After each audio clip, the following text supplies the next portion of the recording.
एका सुंदर छोट्या गावात एक गरीब पण मेहनती शेतकरी राहत होता.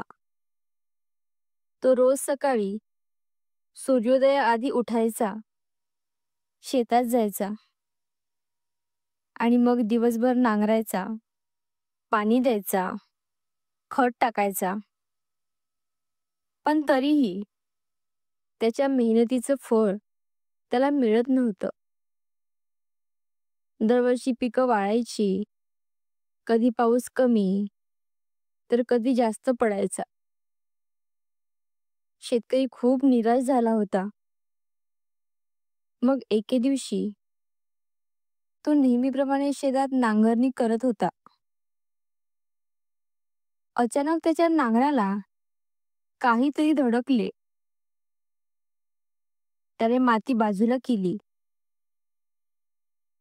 आणि त्याला तिथे एक जुना, धुळीने माखलेला दिवा सापडला. तो दिवा पाहून शेतकऱ्याला वाटलं, हा काय जुनाच दिवा आहे. चला, स्वच्छ तरी करूया. त्याने दिवा हातात घेतला आणि हलकेच घासू लागला. जसा तो दिवा घासतो तसा त्यातून एक मोठा राक्षस बाहेर आला. राक्षस जोरात म्हणाला, मालक, तुम्ही मला दिव्यातून बाहेर काढलं आहे. आता मी तुमची एक इच्छा पूर्ण करणार आहे. शेतकरी आश्चर्याने म्हणतो, अरे वा, माझं तर भाग्यच खुललं. मला श्रीमंत व्हायचे का, की सोने चांदी हवी आहे? थोडा विचार करून तो म्हणाला, नाही,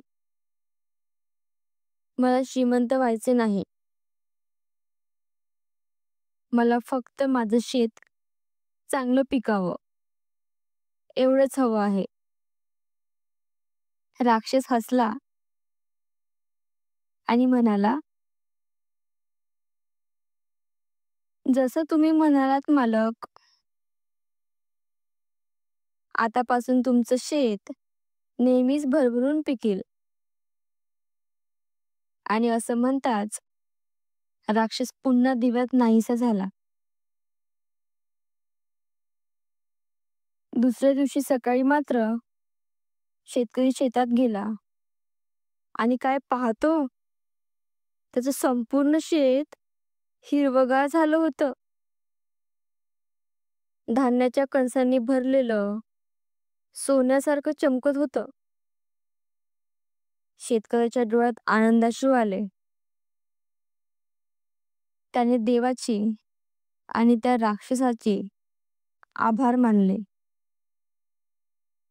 गावात ही बातमी पसरली. सर्व गावकरी शेतकऱ्याचं कौतुक करू लागले.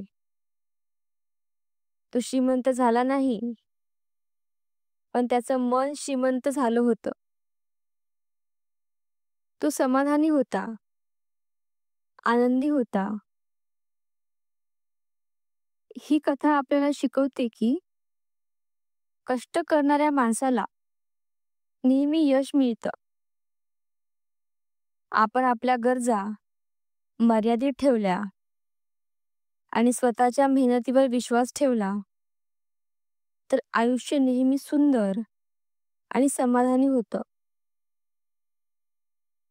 जर ही कथा तुम्हाला आवडली असेल तर लाईक करा, शेअर करा आणि हो, सबस्क्राईब करा. अशा सुंदर प्रेरणादायी कथांसाठी.